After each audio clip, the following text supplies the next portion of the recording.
Le professeur Jean-Bernard Fourtillon, l'un des intervenants du film Hold Up, le documentaire très contesté sur la Covid-19, est interné depuis jeudi au Macaréron, l'hôpital psychiatrique d'Uzès dans le Gard. Il faisait l'objet d'un mandat d'amener d'un juge d'instruction lorsqu'il a été arrêté, écroué à la maison d'arrêt de Nîmes, puis interné. Depuis le 10 décembre, le professeur Jean-Bernard Fourtillon, âgé de 77 ans, est interné à l'hôpital psychiatrique du Macaréron à Uzès dans le Gard. Ce professeur en pharmacie est l'un des intervenants du documentaire très contesté Hold Up.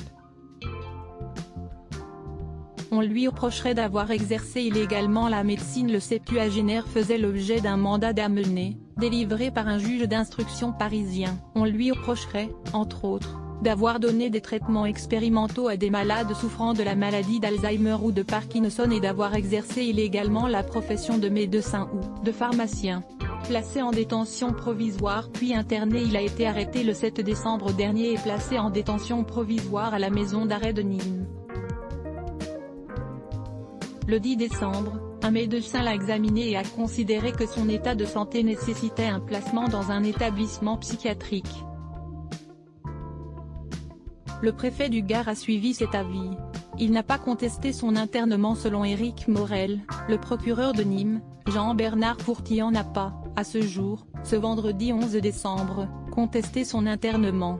L'hôpital le harcelé par des appels appelant à sa libération. Le sort de Jean-Bernard Fourtillon a soulevé une multitude de réactions sur les réseaux sociaux. Des collectifs et des personnes se mobilisent et appellent à sa libération.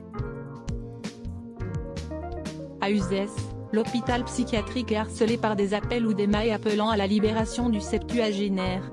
Le documentaire Hold Up, très contesté pour sa théorie d'une conspiration mondiale. Dans le documentaire Hold Up, les propos du professeur Fourtillon, sur les vaccins, ont provoqué une polémique avec l'Institut Pasteur. Ce documentaire mis en ligne le 11 novembre dernier entend dénoncer les mensonges, corruption, manipulation autour de la pandémie de Covid-19 en France.